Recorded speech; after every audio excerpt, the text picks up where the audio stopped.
I'm comfortable having uncomfortable conversations with male counterparts. Someone does not have to vote like I vote or give to the charities that I give to. But I think this, since the summer of 2020, we really have a responsibility to be allies, to be calm, long form adult conversations with our peers. How do you approach that, Hannah? Because if you approach it and you're too emotional, then you have this stereotypical, all the negative things they want to say about females. If I approach it and I'm too emotional, then I'm the angry black guy. Mm-hmm. Are you intentional on how you speak to counterparts and peers? Yeah, I think we have to be intentional in all of our communications. And I applaud you, Howard, for being such a champion of others. You're a very clear champion of women, not only in the way that I've seen you treat me, but the way I've seen you bring women along in all the organizations that I've seen you work in, bring them to meetings, make sure that they're getting exposure, make sure that people are treating them with respect. And that to me really is the definition of allyship. Like, you really embody that. And I think oftentimes when we are the only person in a room, we do feel the weight of needing to sort of speak for so many people when we can only speak for our own experience. I tend to be a very practical and policy oriented person. So for me, I find myself less focused on conversation of trying to have someone else build empathy. Although those are obviously very important skills they should be building, and more focused on what do we need to change structurally in order to get different results, and how can I communicate to you in a way that you will hear why those structural changes are beneficial. Welcome to Icons and Insights, powered by C360, where the business of sports, technology, and broadcasting converge to create the immersive media economy. Now let's get into it with your hosts, Howard Wright and Cher Jones.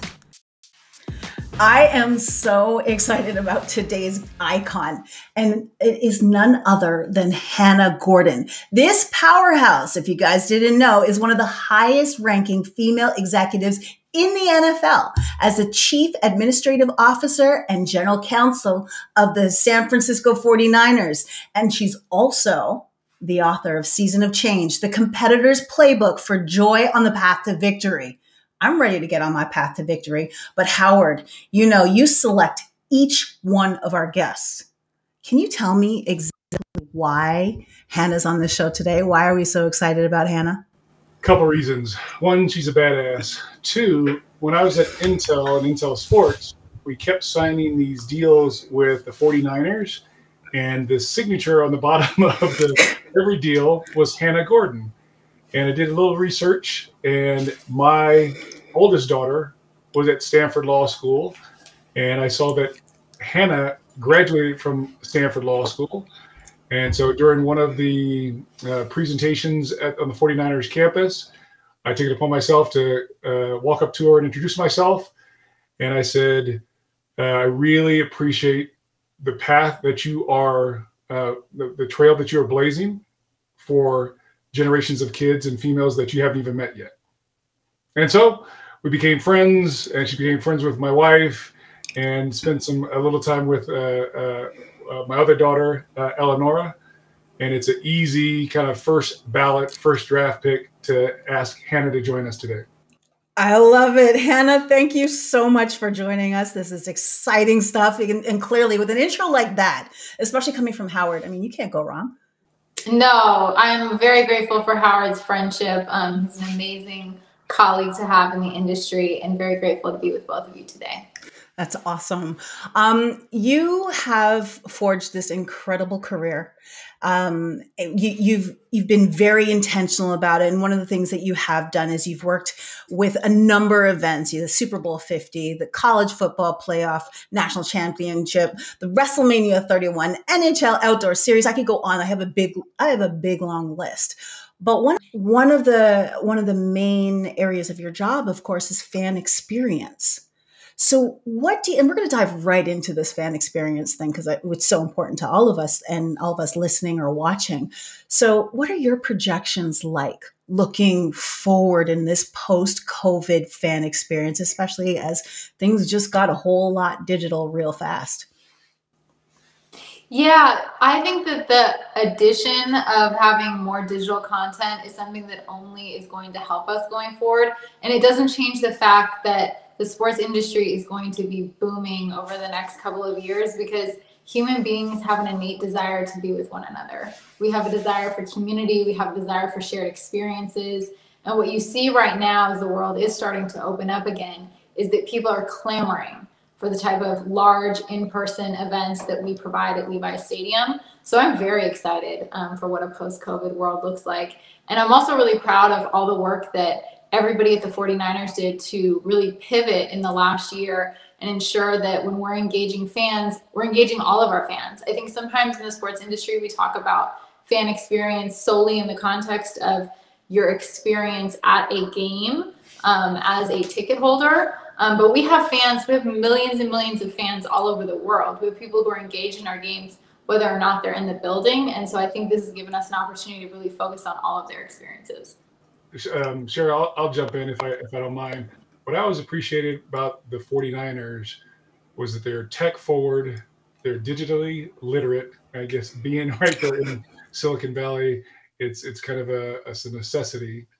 I go back to when I was in college, and then my favorite team was the 49ers because those are the teams of the late 80s of Montana and Rice and Roger Craig, and that was sustainable excellence. Hannah, the team now, it seems like you pick your partnerships extraordinarily well, whether it's Levi, Intel, soft drink company, a car company. You're intentional in your partners. Does that come from the Yorks? Does that come from you and Guido and others? Tell us how you deal with all the velocity of all these different partners coming at you, wanting to be associated with the 49ers brand. Yeah, I think that really, it comes from the top, but it really permeates the entire organization. And I think, as you mentioned, our president, Al Guido, and our chief revenue officer, Brent Shope, do an amazing job of ensuring that we do due diligence on our partners, that we feel like they're a good brand fit for us. There certainly couldn't be a better fit, no pun intended, than Levi's. To have our naming rights partner be sort of birthed out of the gold rush, which our own name comes from, is quite perfect. And obviously not everyone is going to be like that, but certainly, I mean, you hit on it, and you used to be at Intel literally down the street from us. We are in the heart of Silicon Valley. And so we are surrounded by office parks, whether or not they've been full in the last year, of the top companies in the world. And I think that's a real advantage for us and one that we try to maximize. Okay, speaking of brands, Hannah, we've got the Levi's brand, we've got the 49ers brand, but we also have your brand, and you have definitely been forging ahead, creating this awesome brand for yourself. And I've been doing my research, so I've seen a lot of tapes. I've been watching you. You have no idea how many interviews I've watched with you. But the one thing that I know for sure is you have been methodical and very intentional with your career. Everywhere that you've worked have been setting you up. And now with this whole concept of personal branding, how intentional have you been with building your brand, especially in this male-dominated industry? Yeah, when people ask about personal brand, I think it's really important to define what brand is first. Brand is what people say about you when you're not in the room. Brand is what everyone else thinks of you. And that's whether you are Levi's or whether you are Cher. And so to me, the most important thing is every experience that people have with you. That is shaping your brand. From my perspective, more so for most people than any type of use of social media or anything else. And so the place to start with personal branding is, how do I show up every day? How do I treat other people? How do I treat the secretary and the janitor and not just the CEO? What is the quality of my work? Like, ultimately, that is what people are going to judge you on, and that is your personal brand. That is your reputation.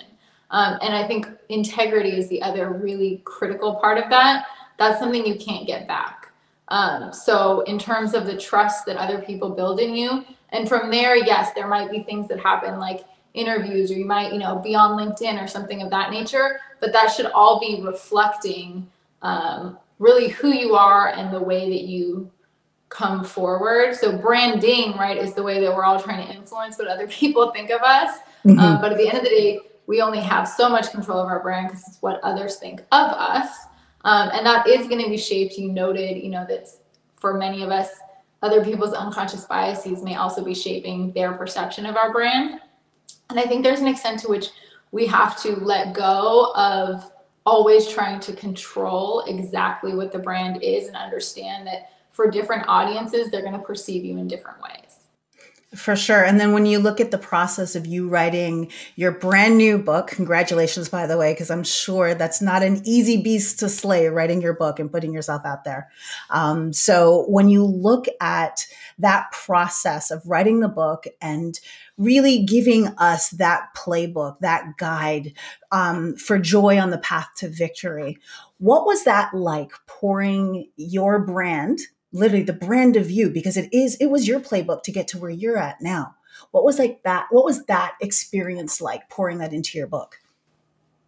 So for me, pouring it into the book is easy, right? You sort of thinking of it on that one-on-one level of, I'm trying to deliver to whoever the reader is what has worked for me and what I've learned, in hopes that it helps them.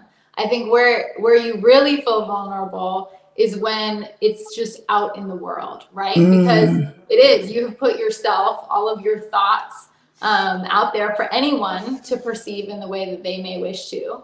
And so I think that's the challenge. But it's a great challenge, because it's an opportunity to really push ourselves out of our comfort zone and be really comfortable in who we are and what we'd like to offer other people. So when someone reads this book, what can they expect from it? Because it's not just a reading book, it's a workbook. It's a culmination of walking somebody, I believe, through an 8-week process. Is that right?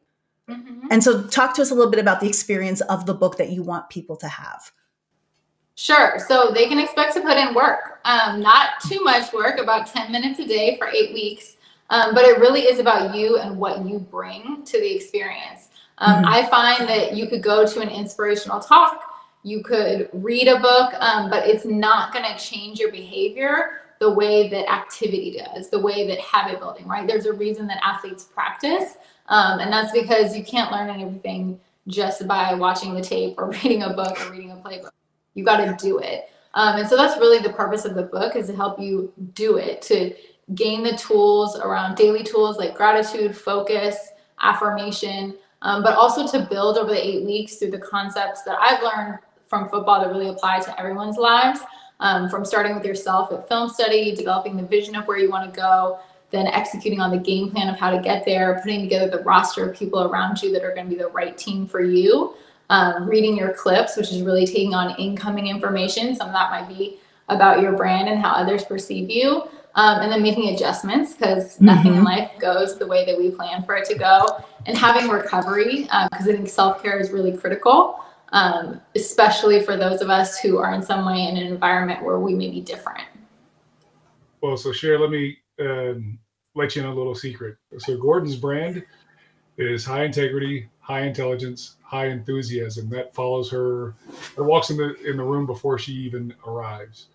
And to that, in this, 2020 was such a year of unrest and upheaval and a reckoning with race and sexism and everything else.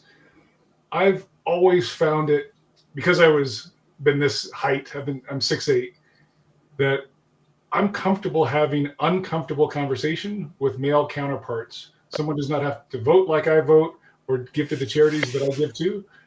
But I think since the summer of 2020, we really have a responsibility to be allies, to be calm, long-form adult conversations with our peers.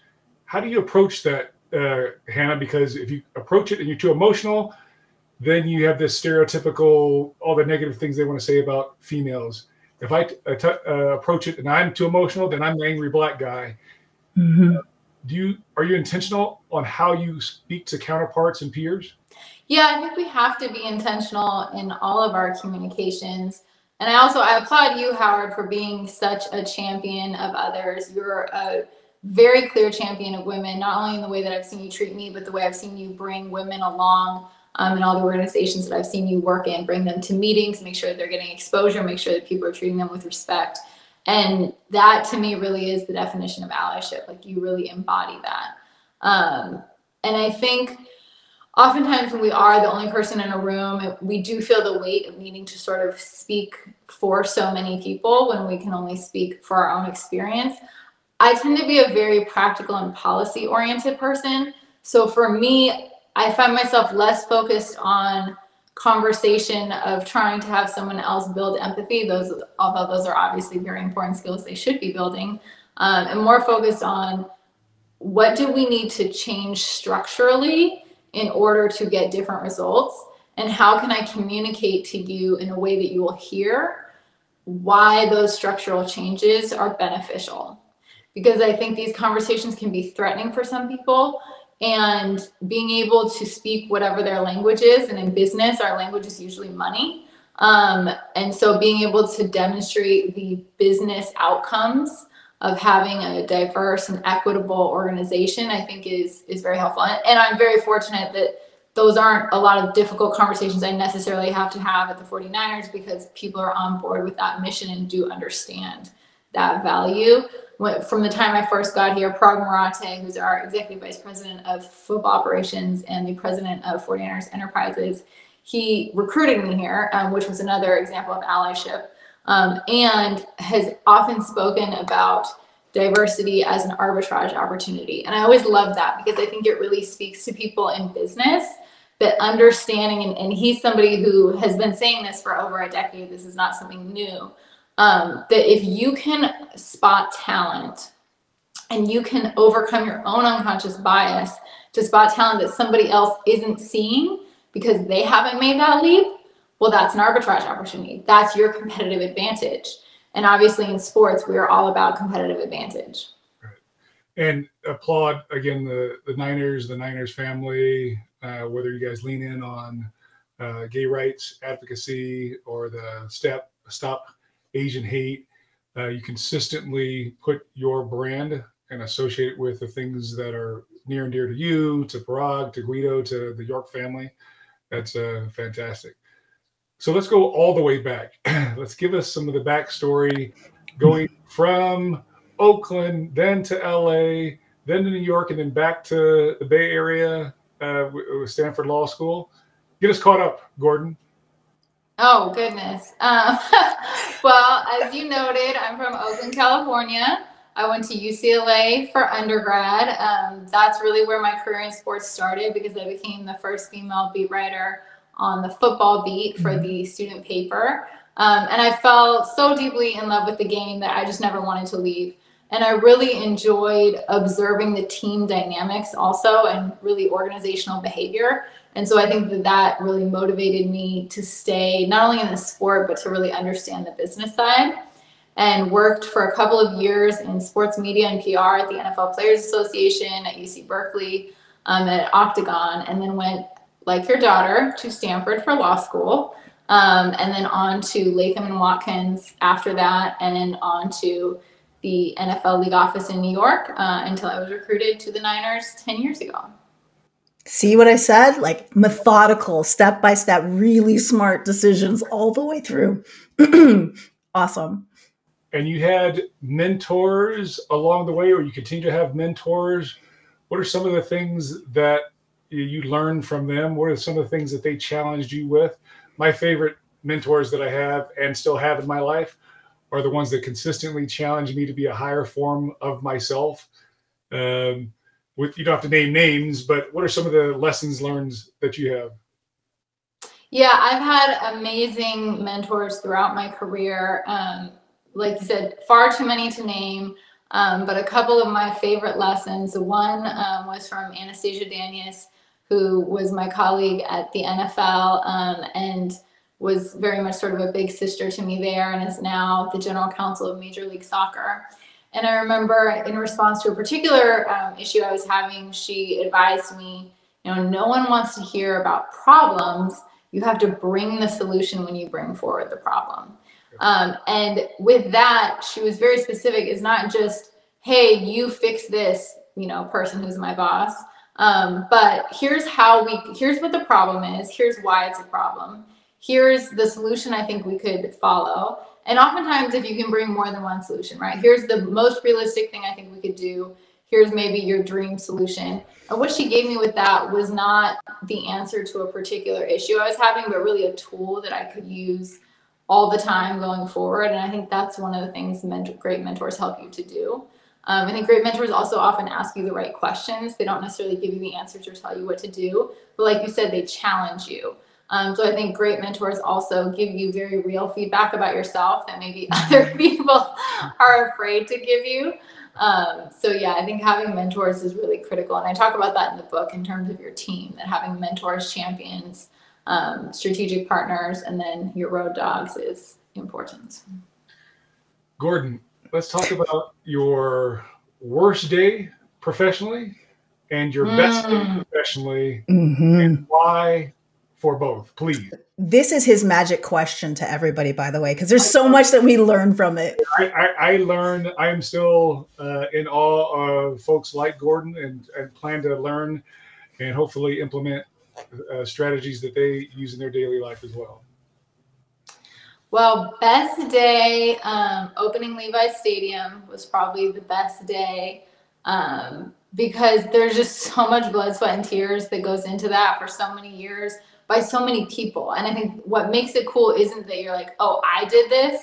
It's, wow, engineers and architects and bankers and lawyers and painters and steelworkers and customers and government entities. Everyone had to do something. Everyone had to do different work. But if anybody hadn't done their piece, this building wouldn't be here. And so I think seeing that not only go up, but then seeing it come to life when fans first came in the building, kind of like breathe that life into the structure, that was probably the best day. Winning NFC championships is like definitely right up there with it as the best day, but probably feel less like I have a piece of that and more just very fortunate to be a part of it. Worst day. I think anytime in sports you have regime change and you know that people are going to have to leave and move their families, those are to me the worst days, just the days that really impact people's lives in a negative way. And it's inevitably part of running a business, but I think those are the worst days. Yeah, you talked about bringing online basically all of Levi Stadium with all the different partnerships and all the different technologies. And folks that don't know, that is a digital center of excellence. The fiber underneath, the spectrum above. It's not just how cool the paint is or the picture of, Hall of Fame pictures of Joe Montana. It's the fact that you guys have, Brano's involved in this as well. Just a really seamless digital experience coming into and out of the stadium. We at C360 are fighting for some sockets at Monday Night Football and Sunday Night Football and the other partners, and look forward to showing off our technology in your building and just being part of this coalition of the willing that we've been talking about, where you guys embrace the change and you do it in a way that brings immediate, tangible value to the shareholders, and then also to the ticket holders. As when you guys are lucky enough to give me and my family some tickets, the seamlessness in which you're able to move around and be contactless everywhere is just continue to marvel at the advancement, which is Levi Stadium for the 49ers. Thank you. I appreciate that. Well, we're talking about the season of change. This is a season of change for everyone, from the book to the industry to everything that we're experiencing is a season of change. So if you guys have not picked up her book yet, you can get it anywhere books are sold, by the way. And Hannah Gordon, thank you so much for joining us today. I'm not going to call you Gordon because I'm not as familiar as Mr. Howard is, but you are definitely someone to look up to. Even just the research that I did about you and your commitment to your craft and to DEI issues and everything in between. Like, this entire industry can learn something from you, and definitely everybody needs to pick up the book. So where else can we find you online? Where can people follow you? Thank you, Sharon Howard. It has been a true pleasure to be with you. And people can follow me on Twitter at Gordon_Hannah, on Instagram at HannahGordon510, or on LinkedIn, just /Hannah Gordon. Well, there you go. That's the way you find her. Make sure you connect. And you have been listening or watching the Icons and Insights podcast powered by C360. And we bring icons like this every single time you listen. So make sure you tune in. Thanks so much for listening and watching, and definitely pick up the next episode.